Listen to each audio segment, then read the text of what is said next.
depopularized and women are out here reversing their BBLs. They're going back to the regular normal shape of a woman, and what they're starting to favor now is the more athletic shape of a woman, even though it does not have as many contours.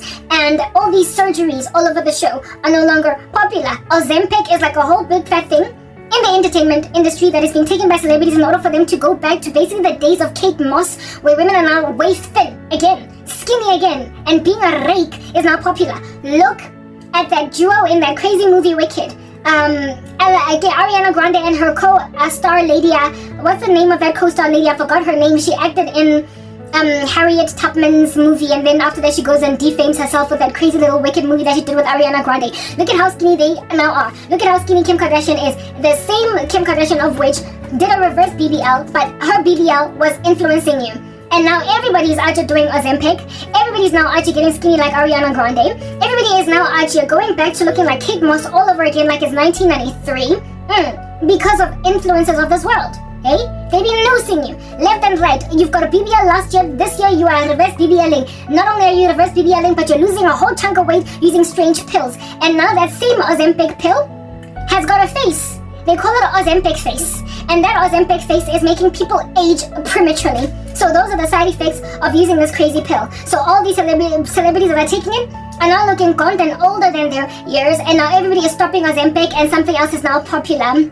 Yeah, when you've got 20,000 influences, you will be tossed to and from by every wind of doctrine. And by the time you're done, you will be flattened out, drained as like a balloon that has lost air. A balloon? Hey, crankhead, Kenya. A balloon that's lost air. But before you blew into it, it was regular. It looked normal. It was the healthy size it was. It was a normal thing that it is. It was a normal thing that it is, right? But when you take air out of it, it's all over the show. And that's what's happening with all of these women all over the show with their surgeries, with their experimentations with BBLs, Ozempics, and whatnot. They come out at the age of 35 looking 49. They come out at the age of 43 looking 72. They come out. It just shrivels them like a balloon. But the ones that did not follow fads, or the ones that were forced not to follow fads by mere virtue of being impoverished like Karabo, have been maintained like a balloon that their hair has been put into it, right? And never ever exsanguinated. No air ever came out. It just stayed there. It just stayed inflated on the kitchen counter, never lost any air, so she's still juicy. As time has progressed, air has been put into her, and that air is Jesus Christ. You are just maintained as an aging woman. You're growing with time. You will one day droop. You will one day sag. You will eventually succumb to gravity, but you're doing it in a healthy fashion. You're succumbing to gravity in a healthy way where you have accepted that age happens, life happens, and so you don't need no plastic surgery. You don't need all this Botox like the Gen Zs of today are injecting more Botox in their faces than any other generation in the interest of basically preventative care to prevent aging from ever happening. And now you be out to getting a 23-year-old looking 37. Now you be out to getting Gen Zs that look older than me because of all the surgery. They just look so much older than millennials now because of all of these influences left and right, such that by the time you turn 40, like Karabo, you are like a balloon that has lost air. It's shriveled up on the kitchen counter. It is now to be thrown away. It has lost its elasticity. It has lost the thing that it had at first. Yeah, so when then you are out here seeing as women are to influence men, right? We are their helper-suitables. We are wind beneath their wings. When you've got 40 wives, when you've got 100, 300, 400, 700, like Solomon, concubines mixed with wives. When, like David, you've got multiple wives. When, like Jacob, you've got multiple wives. When, like Elkanah, you've got 2 wives. When you have got more than 1 wife, you've got 2 influences. If you've got 2 wives, you've got 2 influences. When you've got 3, 4, 5, 6, 20, 300, 700 in the case of Solomon. Did Solomon not out to go and set up Ashereth poles for his gangster wives? Did children, what is this like, did the husbands of these multiple wives in the scriptures not endure something that was as a result directly linked, is it causally connected to their many wives? Did they not endure something pertaining to these many women? They all did. Like all the men in the scriptures that had more than 1 wife endured something hard in their lives because of polygamy. Jacob, I have loved though Esau I have hated. Leah gave Rachel so much grief that she was always out there lamenting, crying, moaning and groaning, then complaining to her husband, and her husband was like, what can I do? What can I do? She won't give me her son's mandrakes. She won't this, she won't that. So basically a man that's always just like a ping pong match, a racket, left to right, listening to these two wives' varying opinions and being all uneasy and uncomfortable at all of this like ping-ponging between wives. And because of the ping-ponging, the man, given that he is a human being, will eventually at some point take a side. Like, people are not impartial like God, who is a respecter of no one, right? The Lord cannot successfully, not the Lord, sorry, but men cannot successfully mediate between human beings without a bias in their bones, because we are not righteous like God. We are not righteous like God. So these men eventually take sides, and oftentimes these men took sides of the wives that they favored. They often took sides of the wives that they favored at the expense, of course, of the one that they did not favor, embittering the one that they did not favor as much as the other. Look at Elkanah with Hannah and Peninnah. Okay? Hannah was always complaining that Peninnah was mocking the living daylights out of her. Elkanah, of course, took the side of Hannah, but that was, of course, at the violent expense of Peninnah. And did Peninnah also not have that horrific, like, ridiculous persecuting knack in her against Hannah, precisely because her husband did not love her as much as he loved Hannah? And when then Hannah had an issue in her bones, infertility, Peninnah used it as a weapon against her because she was the unloved wife. This all was rooted in the polygamy of Elkanah. If Elkanah had one wife, he would not have had to deal with that duplicity, with that war, that dichotomous war in his household between these two women. And of course, Leah was perpetually persecuting her sister Rachel, and that persecution of Rachel was not documented, accounted for, and neither can we reasonably assume it existed before the two sisters got married to the same man. One can successfully assume that Rachel and Leah got along before they married the same man. But then once they got married, they were fighting over the son's mandrakes, this, that. And then when Rachel was now struggling to have a child, Leah made that her thing. She made it her comfort at the expense of Rachel. Very well. Then there was, I've made mention of Elkanah, I've made mention, who's this? David. His indiscretion with the wives as well. Even though there is no account in the scriptures as to how his wives got along, one thing that is certain is that because of his many wives, his own life was rough. His indiscretion with Bathsheba messed the living daylights up out of his whole household. There was a sword in it that never left. The whole Adonijah and Solomon thing. Solomon was Bathsheba's kid. Adonijah, I stand corrected as to who his mom was. But he felt like because he was born first, it was his throne. Whereas God was the one that ordained and anointed, therefore, Solomon to take on the kinghood. But Adonijah was like, I was born first, so I'm gonna go. If at all, these kids were born to the same mother, there would rarely ever be the same kind of beef. Amnon and Tamar. Amnon was Tamar's half-sister. Amnon was Tamar's half-brother. And Absalom and Tamar were full siblings in the sense that same mom, same dad. And Amnon felt that Tamar was for the taking for that reason and raped her. And so therefore Absalom had a great deal of beef with how David did not deal well with the Amnon indiscretion against Tamar, defiling her and making her a ruined woman. So because of Absalom's angst at David's lack of justice over Amnon, he took matters into his own hands and killed his brother Amnon, and then thereafter just brewed up a coup against his dad because he did not think that his dad was a sufficient king over Israel. That kind of stuff, do you understand, happens in polygamous marriages where half siblings are loggerheads with each other, where half siblings are out here salivating, trying to lick at siblings in the household, where you bring another woman into the house to be your second wife, and then her daughter becomes salivated after by the son of another wife, and this chick now has to live very uncomfortably because her stepbrother or her half-brother is literally ogling at her like she's a piece of steak. Stuff like this comes into marriages because of polygamy, into situations because of polygamy. And men, therefore, who are polygamous on this day, if you won't wake up to smell the coffee and realize you're literally destroying entire societies with your polygamous mindsets, you are daft. The sword never left the king of Israel's household, king of Israel, because of polygamy. And Solomon lost his sturdiness as a king because of polygamy. while an entire nation was on the brink of extinction because of the polygamy of Jacob. His favor over Jacob, that is, coat of many colors be like giving jealousy over his brethren. By his brethren. If it was not for the coat of many colors and him being favored because of being the firstborn son of his favored wife, the whole of Israel faced losing a whole tribe. Do you understand what I'm saying? The tribes under Joseph, of which were Manasseh and I believe, is it Ephraim? Who was Joseph's other kid? But Manasseh certainly is the one that takes from Joseph. An entire tribe. No, not an entire tribe. An entire country was put in harm's way. A nation. Because of polygamy. But God, what was intended for evil, he used it for good, the saving of many lives. So he rescued all of Israel through their indiscretion in throwing away one of the tribes.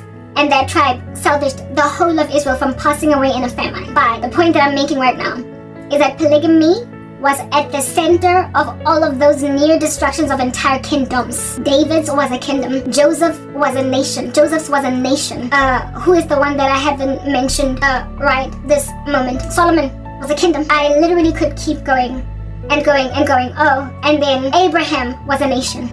Yet more polygamy. Hagar, Sarah, entire nations spurred from there. So if at all your polygamy can rattle entire kingdoms, entire nations from being born, from being proliferated, why are you trying everything in your power to have 7 wives? They will not all get along. You will not treat all of them the same. And whatever divisions arise from your unique nuclear family will impact the future in a most violent way. So but irresponsible driver that cannot think with that kind of futuristic, foreshadowing mindset, I apologize, they have no business being my husband. I am too godly and too consecrated and too serious about purpose and mission to allow myself to be taken over by a man who has no such purpose, no mission, or foresight. Too obtuse and senile and asinine. And what is the word that is insipid is the word that God uses. I will not allow myself to be weighed off to an insipid person who is a lover of pleasure rather than a lover of God, having a form of godliness but denying the power thereof. Even some of the most godliest of men nearly ruined entire kingdoms and nations because of their indiscretion with women.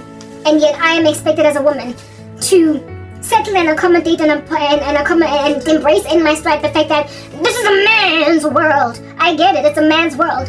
But God Almighty, if at all you want to honor and proliferate his legacy, and you seek his face longingly and lovingly as a woman, he will spare you from the indiscretions of indecisiveness of men that are out here being noosed by many influences in the household that are polygamistic. The Lord will spare you as a woman from polygamy if you seek his face desperately. And men who try to use polygamy, polygamous men in the Bible, as their barometer to explain why under heaven they're running, they're trying to do what they're trying to do with whichever thing they're trying to. Men like this that try to use polygamy as an excuse. No, they try to use men in the Bible who were polygamists that were godly, however, as excuses for their polygamy.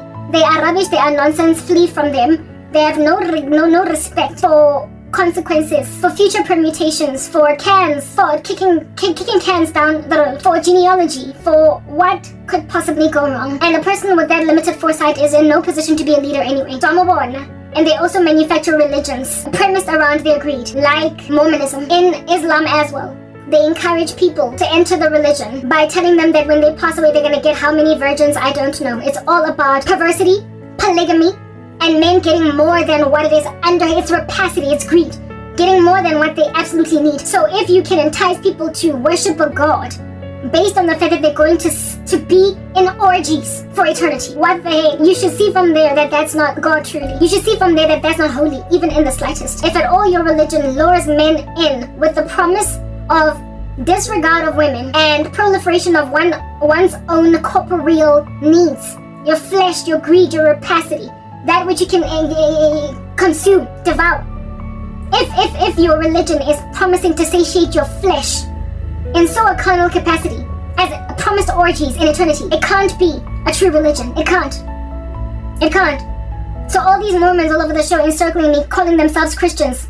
Now go and join Mormonism. You clearly love polygamy. If you love polygamy, go and join a false religion that, however, is going to satiate your base desires, enable you to take 2, 3, 4, 5 wives while calling yourself a saved saint, while giving yourself some kind of a false hope, a false comfort that you're going to enter God's rest at the end. You at least are not going to be frowned upon by your religion, your fellow religious men, like men and women on the left and on the right of you, when you take 7 wives, are not going to frown on you in that religion. You are like in Islam, you're not going to get frowned on for polygamy. In Mormonism, you're not going to get frowned on for polygamy. There are many religions on the earth that promise you a false peace at the end of your life, that however are not going to make you have to be clandestine, hide all of your concubines, all of your mistresses, all of the women you bring into your camp.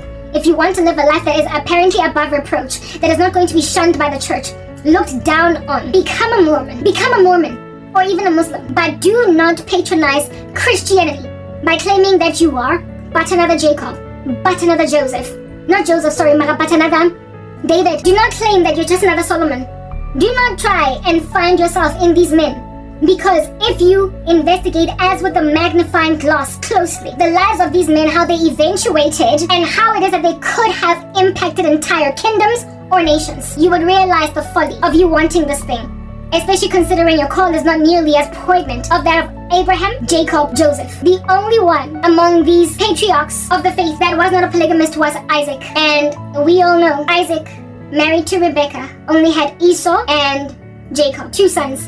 And his wife was not a bereaved, battered wife that perpetually struggled with just this ridiculous patriarch. Do you understand what I'm saying? I am a Rebekah waiting for Isaac. I am not Sarah with Abraham, a man that can argue because he struggles to make his own decisions and because he struggles to sit firmly on his resolve. Lets his wife get taken by Abimelech Pharaoh as a concubine, a mistress, whatever, because she's so pretty, and denies that she is his wife, had to be set free by God by plaguing those kings on her behalf. I'm not gonna marry a man that can also be easily told by his wife, make some other woman my surrogate. A man that won't stand his ground as a patriarch and on what God told him. Women are that influential. And when a man is solid in the convictions and the precepts of God, he won't even let his woman noose him around, which is what under heaven I sought the Lord's face for. I know that women can influence men, but insofar as that influence is ungodly, he should say no. He should say no like a person rejecting drugs. I know who I am. I know I'm special. I don't need drugs. I'm addicted to life. Like that drug ad back in the day. A man should put his foot down the way that Christ put his foot down pertaining his precepts. Love women the way that Christ loved the church, but put your foot down when a woman is out of line. It is the neglect of putting one's foot down of Adam that caused the whole world to fall. Eve tempted him to eat of the tree. And because women are influential, like Kim Kardashian with her BBL, look at Adam.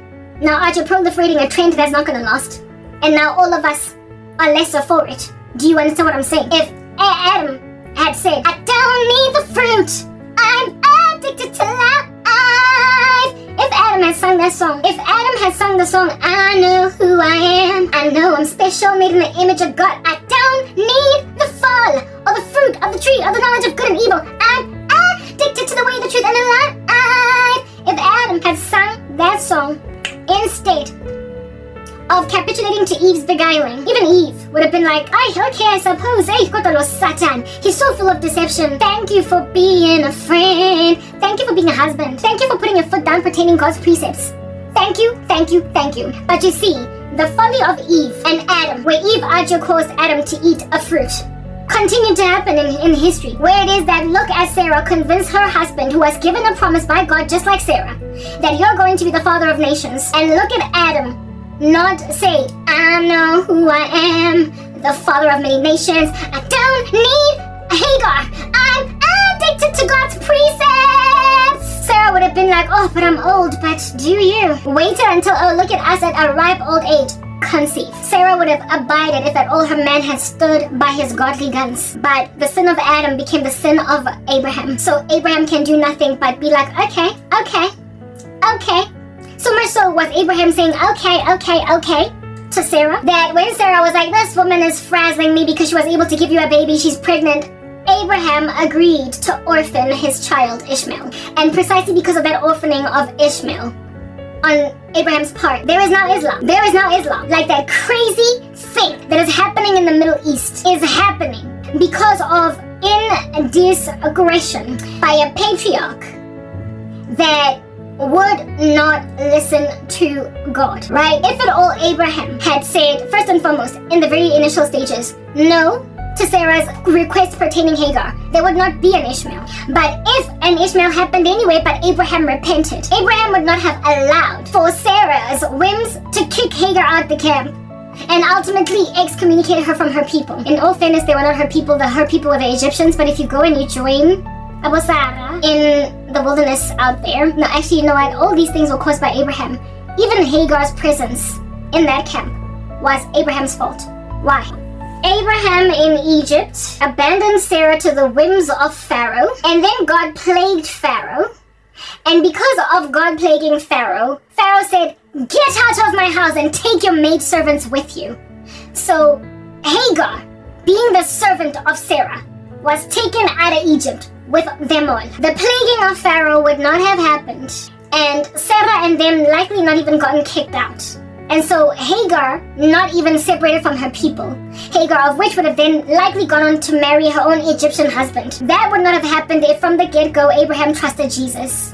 If Abraham trusted God and said, "This is my wife, don't be messing with her, please," either they would not have allowed them to stay in Egypt, kick them out, or if there was a threat on Abraham's life, God would have protected him because he was protecting his bride, or they would have just accepted that this is your wife and let her alone. But he had no faith, so he lied and said that this is my sister, which to a certain extent was true, and then Pharaoh took her, and that's what Njefela was just giving in that space. Sarah, however, had servants when she was there, and when they were kicked out with all their servants. And now here was this healthy young Egyptian servant hanging out in the camp of the Hebrews, and one day she just became a surrogate for Sarah. And then that surrogate got arrogant because she could conceive, started harassing Sarah. Sarah was then like, "She is all up in my grill, like dandruff in some hair." And then Abraham was like, "Make like head and shoulders and kick her out." And she was kicked out into the wilderness. The first time she was persecuted until she ran into the wilderness, but then the angel of God said, "Go back." The second time she was kicked out altogether because Sarah was like, "She gotta go." And now there's the religion of Islam. Everything literally was rooted in the patriarch that could not put his foot down pertaining what would Jesus do. The Lord would not abandon his bride to be devoured by foreign kings, and yet Abraham did just that, right? So the folly of the patriarch sitting down on putting its foot down pertaining the precepts of God and underestimating just how powerful as men they are to essentially put women in their place. Like, I don't want to do this. Or sure, I'll do it because it honors God.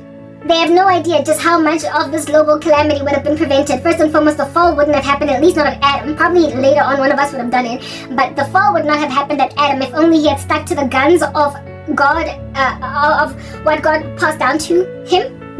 And then Abraham, if at all he were to honor the prospect of the second Adam, would not have allowed his wife to be taken by kings, would not have allowed himself to go into a maidservant to satiate a lack of faith in God's promised delivery to Sarah, enough to make a baby with Hagar. And once making a baby with Hagar, if he repented after that, he would not have allowed for a woman to kick out a man's second wife or other woman with another child and therefore cause a deadbeat dad situation to then get out and be cast out from among the people, enough for them to start a whole new nation against Israel. Do you understand what I'm saying? All this calamity, the striving that we are facing today is because of decisional insufficiency on the part of the patriarch, because of allowing themselves to be influenced by a most beloved matriarch, a most beloved woman, like women out here influencing men to make the worst decisions in the world. We know that happened also with Ahab and Jezebel. Like men just not sitting on what God said, trusting that women who have been made under them as their those under whom they must submit, right? Yeah. If at all, men do not trust their power to lead and allow themselves to be influenced away from God by women, entire nations fall. There is power in sitting on your calling. It's what I'm getting at. And you will be surprised how much God will enable you. What work He has begun in you, He will finish it. Okay? You will be surprised how much God will enable your cause when you want to honor Him. So Adam would have been surprised at how much Eve would have abided if only he had said, "No, put that fruit down." Abraham would have surprised at how Sarah would have just humbled herself and chilled if Abraham said, "No, I'm not sleeping with Hagar." Worse, in Egypt, "No, she's my wife. Don't be ransacking her, Abimelech, Pharaoh, etc." Surprised. Abraham, men essentially, would have been surprised what women's reactions would have been if they had just said no. God said rather Q and R, and you're saying B and A. I don't want to do B and A because God's prescription is Q and R. Properly, women would have been like, okay, essentially they're like experimenting, they're testing the waters to see how a man is going to react. And in history, men have reacted by putting up Ashereth poles. In history, men have reacted by having babies with concubines. In history, men have reacted by eating fruit of the knowledge of good and evil. Fruit of the tree of the knowledge of good and evil. In history, men have capitulated by being partial, not treating children well, what a fish paste, until they're striving in a household till some kid is out here being a slave in Egypt. Yeah, it is the lack of patriarchal resolve on their convictions that has thrown societies away. Women are influential like influencers of 2025. They will make Gen Zs put Botox in their faces. They will make Gen Z put fat from their chests into their buttocks and then reverse that procedure. They will make Gen Zs and Gen Alphas take Ozempic until they don't want Ozempic face. And they will completely cause women to disregard the fact that Karabo's 40 years old, having never done Botox, having never done a BBL, having never put eaten Ozempic just to lose weight. And yet I look as fresh and as young as I do as a 40-year-old millennial. Younger looking even than some Gen Zs. Because I just let nature happen. Women are influential, like social media influencers over men. They cause them to change their minds, trends, ebbs, flows, entire paradigms shifted because a woman said, I think this should be blue today, even though yesterday it was red, and red was the ideal, preferred, maintained color for the sustenance of an entire society. But because I think it should be blue, how about we cause a coup? Let's just unravel and destructure an entire society. Let's just cause a civil war. Let's do that. Yeah, because I'm Jezebel. Because I'm Delilah. Because I'm women can change countries by simply suggesting and being like, let me see how this guy's gonna react, and be like, oh, he actually did it. And then years down the line, 10, 20, 30, an entire country's on the ground. So not as a woman, I'm sorry, if at all I've got that kind of influence over men, and I'm godly, I'm not going to send a man over the cliff because of my selfish demands. Neither am I going to capitulate to the wiles of an ungodly man with selfish demands over my life, because I recognize what a waste of my helper suitable state I am to accommodate crazy men that don't care about foresight, about the future. No, do you understand what I'm saying? So, I mean, proper. When you're mentally ill out here banking a woman in a basement as some crazy like sociopath while you've got a wife and children, and then like another spiritual gifting to know that just for the sake of eating you banana and jefela for the day because I'm famished, I'm not gonna accommodate you. You are a stone. You are a stone in the wilderness that I am being told by some ominous, nefarious creature hovering around like a dust smoke in the atmosphere. Yeah, that's telling me to convert that stone into some bread. My response is, man does not live by bread alone, but by the word that proceeds from the mouth of God.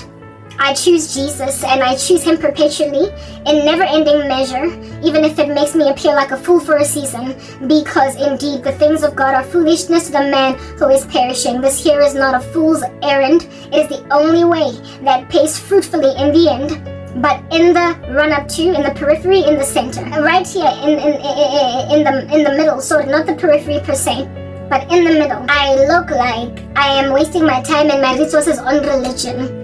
But what I'm rather doing is pouring all my perfume out of my alabaster jar on the feet of Jesus, because he is the only thing that makes sense. He is the way, the truth, the life. No one comes to the Father but through him. And unregenerate souls that are like the lazy man that says that there is a line on the street and so they don't go out to work, they're folding their hands like that on some Karabo. I find those most pitiable, frankly. People who are like, we'll see. Yeah, you will. That's just the sad thing, right? We walk by faith and not by sight, but those who insist on walking by sight do eventually see. But they see literally on the other side when it's much too late. It's also very unfortunate. And all I can ever do is try and counsel them out of that little rat that they're in, that strange little bunch, that knot, that circumstance of a squeezy nature. Yeah, I would much rather they be extracted from it, as with a helivac. But abadikeni. So other than to evidence to you that rubbish nonsense, they're performing it and I'm not doing it. I am nibbling or sipping at a squishy bottle in a drought, a desert, right? Water, living water. And the only reason why this water is savored, as opposed to me just guenya, drink, is because while we are on the planet as living saints, as God's only living human beings that are going to inherit eternal life, the only reason why it's a squeezy bottle as opposed to a gushing spring of water is perception. There is no other reason why we would savor the kingdom of God like a chocolate when you're on diet, on cheat day. The only reason we savor the kingdom of God is because of perception. Perception that is smoke-filled by sorrow. The Lord makes it clear, be like MC Hammer. Recognize that in me, you're too legit to quit. If I am for you, no one can be against you. Upon this rock I have built my church, and the gates of Hades will not prevail against it. No weapon formed against you will ever prosper. You will refute every tongue that accuses you in the judgment, and you will condemn it. I've given you authority under heaven to trample on serpents and scorpions and over all the power of the enemy, and nothing shall by any means harm you. Trust in me, lean not on your own understanding. In all of your ways acknowledge me, and I will make your paths straight. And if you trust in me, I will do this. I will make your righteousness shine like the dawn, and the justice of your vindication like the noonday sun. Just hold fast to me and see. The redeemed of the Lord therefore shall say what? So trust, 24 hours a day. Walk by faith and not by sight. You have nothing to fear, fret not yourself. Do not walk around like a leaf in winter, in a blizzard, and shake. Do no such thing, don't be nervous. The Lord makes it evident that we are not to be nervous, but we are. And the only thing that makes us nervous is perception. No other thing but perception. Because if at all we had the right perspective, we do have the right perspective, but we are smoke-fueled in a room rich with oxygen, and with us being in a hazmat suit that has got enough oxygen, we nonetheless are given an optical illusion of there not being air. Tell me, how should I breathe with no air? We feel like there's no air. And so because you are of the perception that there is no air, you will savor whatever air is in your little spacesuit. There's not enough of it to go around. We drink of the wellspring of life, and we also eat of the bread of life. None of that, if you consume of them, will ever run out. So therefore, we ought to be guzzling buffets every day, walking around like MC Hammer on some too legit to quit. But we don't always do that. We have days when we are in abundance, and we know it, because we are confident. For whatever reason, we got hope for days. But there are days when we are of such little faith that we are out nibbling at the kingdom of God like it's a little wafer, a cracker, in a drought, a famine, in some kind of a dystopia where everybody has looted grocery stores, and the smallest little tinky that you find, you be out eating it over 7 days. We sometimes do that, yo. When from our belly flows rivers of living water, and from the abundance of our hearts our mouths speak. We are populated richly with vats upon vats, barns of dystopian society bunker provision. However, like in that Julia Roberts movie where that little girl found a bunker and started eating and watching Friends. We've got bunkers like those that have got a lot of food, but there is a dazed perception in us thanks to all the injection of poison in our bloodstream that creates an optical illusion that is so nightmarish by the devil that we be out here eating a Twinkie over 7 days, when if you open a pantry cupboard, you will see 20 boxes of Twinkies, and even then you're the only person in this bunker, at least for now. So there's literally more of it where it came from. There are gallons of water, liters upon liters, the Coca-Cola, the Mentos, there's bread, there's biscuits, yo, Dombolo. It's giving Spaza shop. It's giving FMCG, supermarket, never mind Spaza shop. You're living in an underground supermarket because the laborers are few. The harvest is plentiful, however. There's plenty to consume from. Everybody else in these streets that could consume of this bunker has walked right by it, said peace, nah, I'm good. They've said I'm alright, and they've walked right by. Perfectly fresh food, stacked to the heavens, that belongs to only those who embrace the pearl of good price. The narrow road that leads to life that only a few people find. And when you're chilling alone in this bunker, watching Friends, like that little girl in that movie, yeah, Julia Roberts. If at all there's a stink bomb that changes your perception, that gives you hallucinations, that makes you see things that ain't there. For real, you will think that your bunker only has one little Twinkie, and so you will nibble at it hanyani. That's why we savor the things of God, as opposed to merely, just flatly relish in them, swim in them, like you're in a jacuzzi, or some warm swimming pool indoor, that even when it rains outside, it does not affect your swimming pool. We've got luxurious resources at our disposal, at our fingertips, but we don't perceive them because the war is real. The kingdom of God suffers violence, and the violent must take it by force. We war not against flesh and blood, but against rulers, against principalities, against spiritual wickedness in high places, authorities. We make war with entities that, if at all the righteous are scarcely saved. 1 Peter 4. What then for the ungodly and the sinner? We enter heaven as through the fire by the skin of our teeth too. We go to God, trepidatious, shaking like leaves in the center of a tempestuous blizzard, because we have little faith. Faith so tiny is it that it is described as a mustard seed. And if we are that scarcely saved, what then for the ungodly and the sinner? If at all Christians savor the kingdom of God on earth because they think it's so little to go around for just me, what then for you who have not embraced the cross at all? If Satan can successfully deceive a Christian into nibbling away at a Twinkie over 7 days, what are you eating as an unregenerate? You are literally consuming dust, like those pirates in the movie Pirates of the Caribbean in Curse of the Black Pearl. Food turns to dust in your mouth because you are cursed. That which you eat is not really food, it's not nutritional. That which you drink is not really satiating, it's not quenching. That which you use to ablute your body is not really cleaning. So you are walking around as filthy, emaciated, ravenous alongside parched souls that think you're full. You think you are juiced up, you think you're fat, you think you've got muscle, but you are on your way out. You are so emaciated that your muscles are now eating into themselves. You are auto-cannibalistic, like an anorexic. So basically you're hovering around the earth on borrowed time. 5 seconds from now, you are in hellfire for all of eternity, but you look fat on the outside.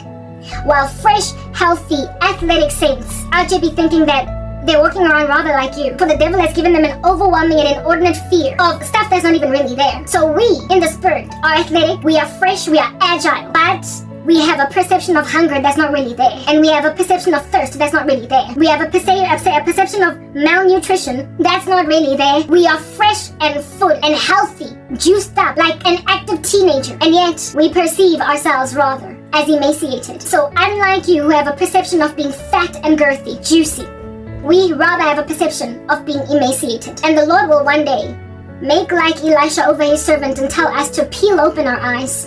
For those who are with us are more numerous than they. And when we do open our eyes, we're going to see chariots upon chariots of angelic life. We're going to see those who are our battalions, our soldiers, our legions. And also we're going to see ourselves. Because right now we see in part, right?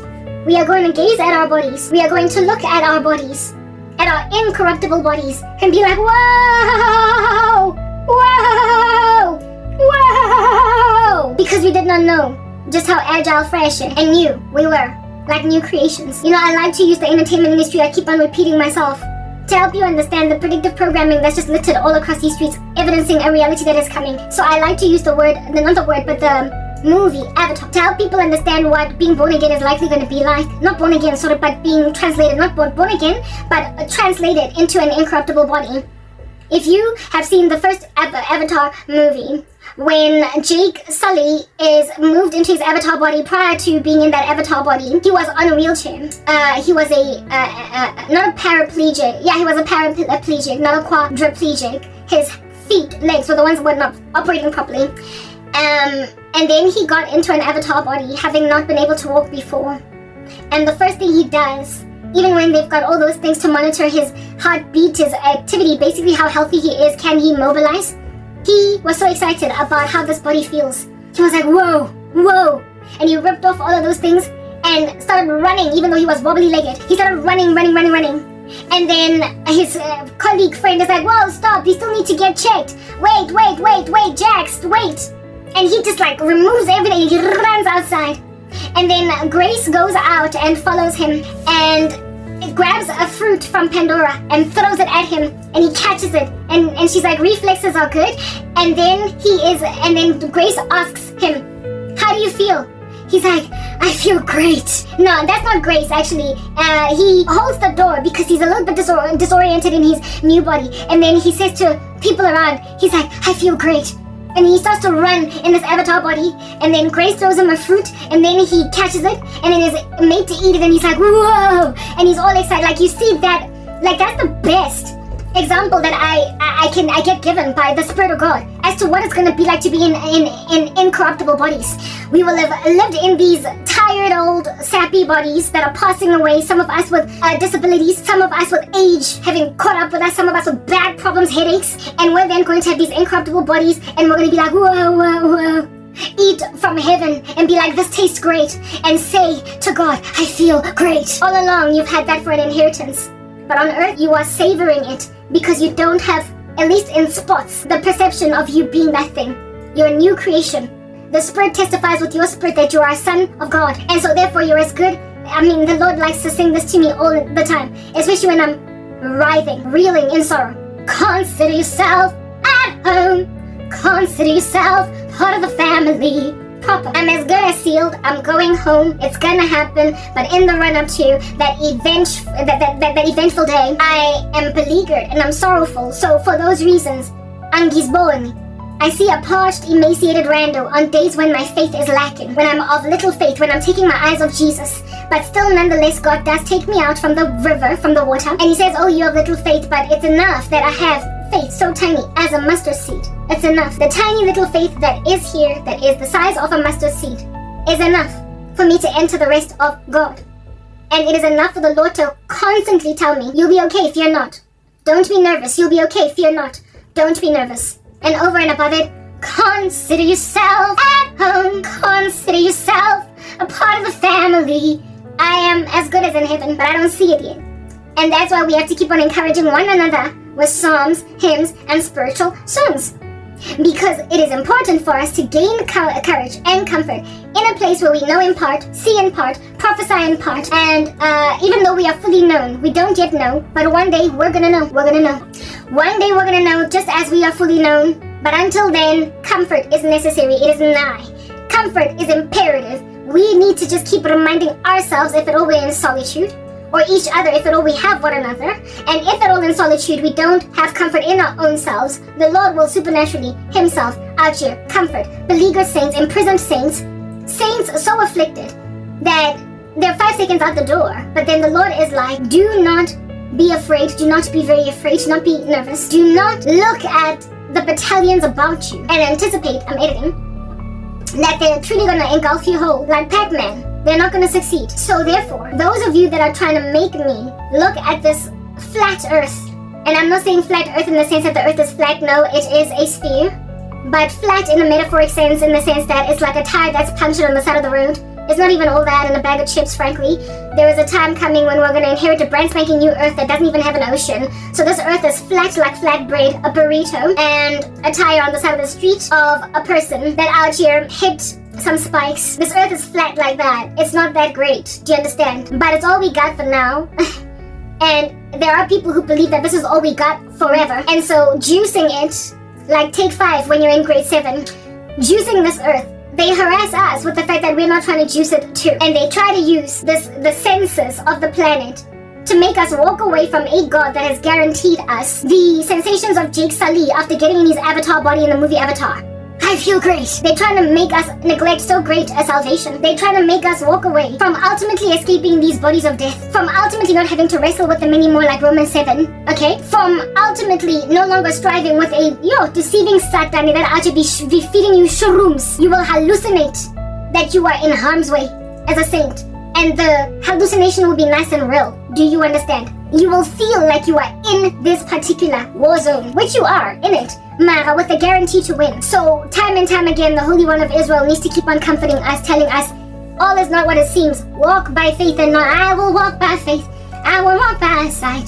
The Lord play not that, what is it? I trust in God, yes. My Savior, the one who will never fail. He will never fail. Blessed assurance, Jesus is mine. He is my 4th man in the fire, time after time. Do you understand? You must walk by faith. You won't walk by sight. You will walk by faith. You will not walk by sight. And it is that walk in faith that ultimately recovers you when you've been in a trance, a season of hallucinating, and the demonic mushrooms, where you snap out of it and you're like, I man, I am too legit to quit Acha. I am too low for it and sheep's Acha. I am King Touch This. Ding, King Touch This. I am truly untouchable. I am like hammer. That even though you might kill my body, guess what? I'm going to heaven.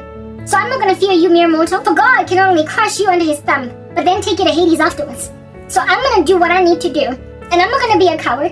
I'm going to stand on a soapbox, and I'm going to orate. I'm going to go and give the gospel. I'm going to speak of the King of the universe. I'm going to try and snatch, if possible, some from the flames of hell. And when I succeed, Heaven is going to rejoice for even when one of them repents.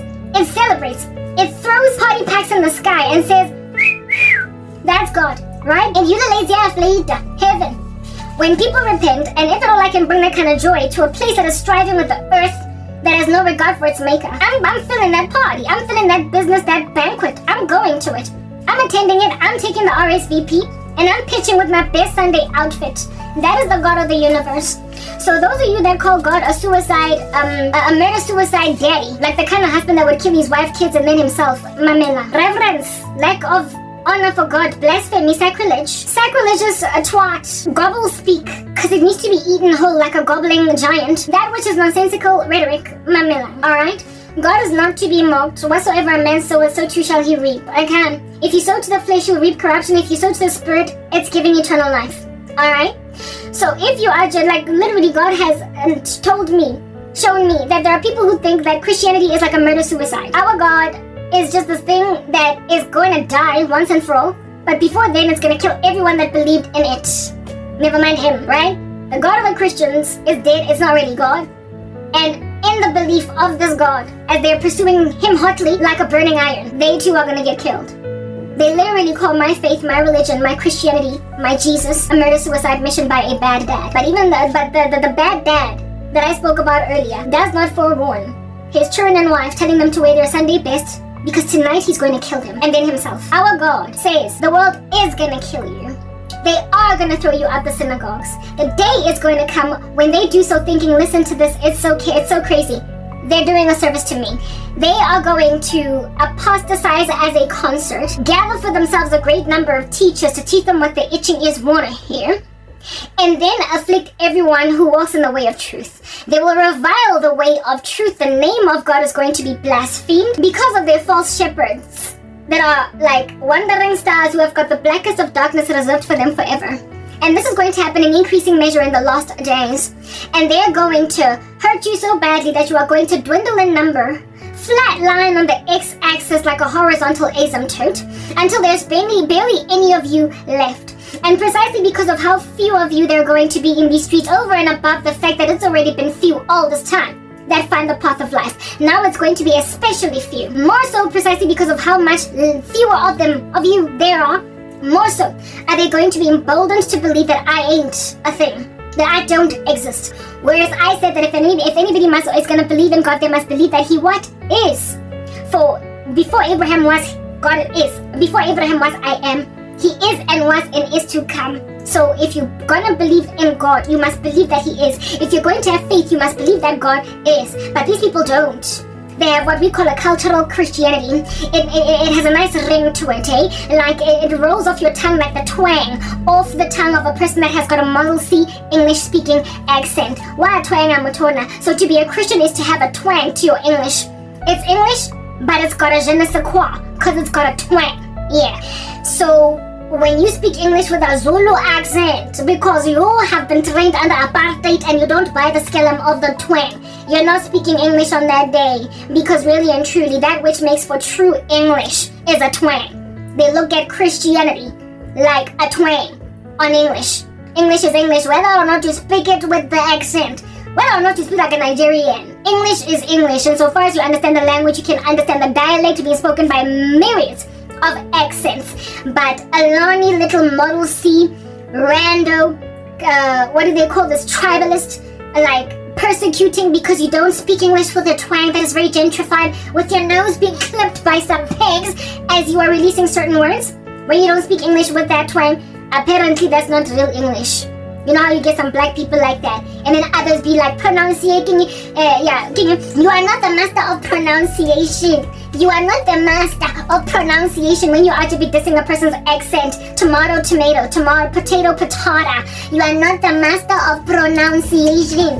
Yeah, indeed, English is English, whether you pronounce your words like this, or whether you pronounce your words like this, or whether you pronounce your words like this.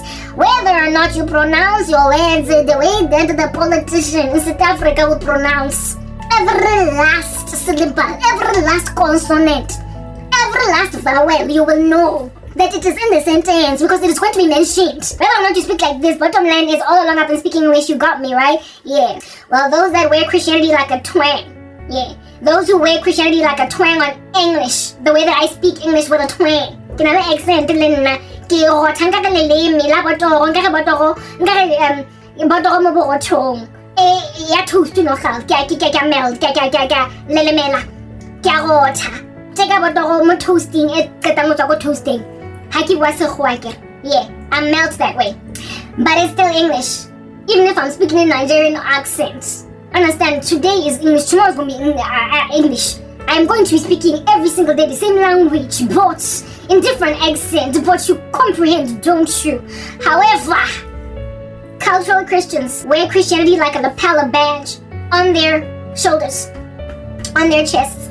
And they claim that that is the only way that you can validate that somebody is Christian. Insofar as they melt their R's, they roll. Huh, there, Mr. Miguel, where is your car? I don't understand to see what you're doing. Oh my goodness, like it's giving sophisticated and I'm fainting.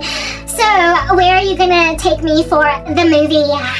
When you speak like that, you're officially apparently arrived on the Model C. When I your English has got a face beat with lengthy eyelashes, false.